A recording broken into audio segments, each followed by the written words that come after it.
We'll start with the next topic, that is Archimedes principle. Now to study this Archimedes principle, we'll just focus on the activity 10.7. Take a piece of stone, tie the one end to the rubber string, okay, or a spring balance as shown here. Take a stone and tie a string, okay.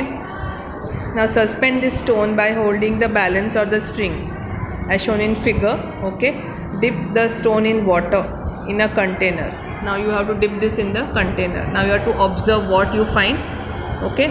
Now you will find that there is an elongation of string, or the reading of the balance decreases as the stone is gradually lowered in the water. So when you are lowering in this water, this stretching of the string, it decreases as you are lowering inside the water, okay.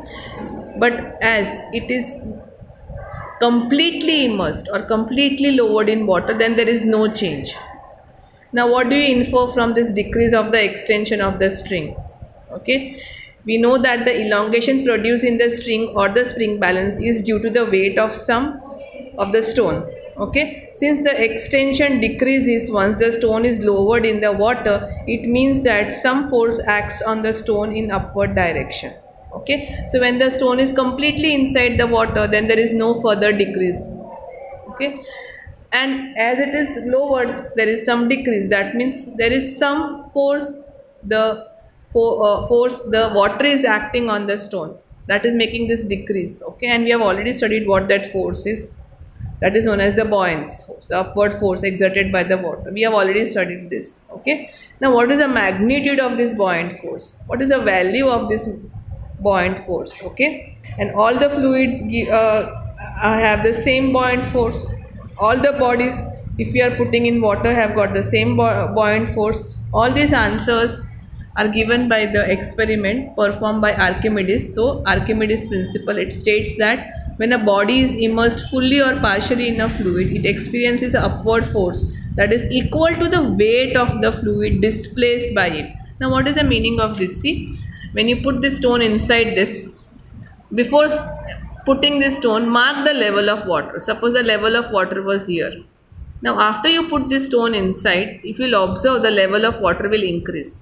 That means this much water has been displaced from the original position. So this level of water, whatever is the weight of this level of water which has been displaced, that is equal to the buoyant force acting on this.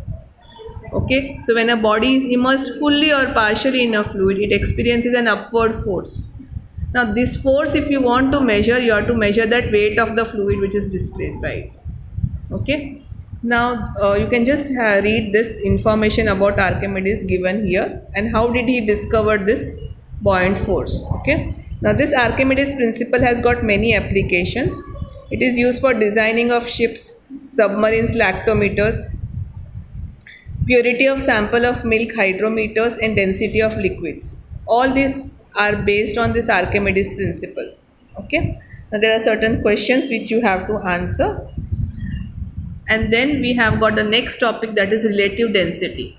Now density of a substance is defined as a mass of a unit volume. So mass upon volume will give you density. So the unit is kilogram per meter cube. The SI unit of mass is kilogram, of volume is meter cube. So it is kilogram meter cube. Okay. Now if for example the density of gold is 19300 kilogram meter cube, okay, and that of water is 1000 kilogram per meter cube. Now how can we determine the purity? The purity can be determined by using relative density of any substance with that density of the water. That is known as the relative density. When you have got the ratio of density of the substance, whichever you want, and density of water.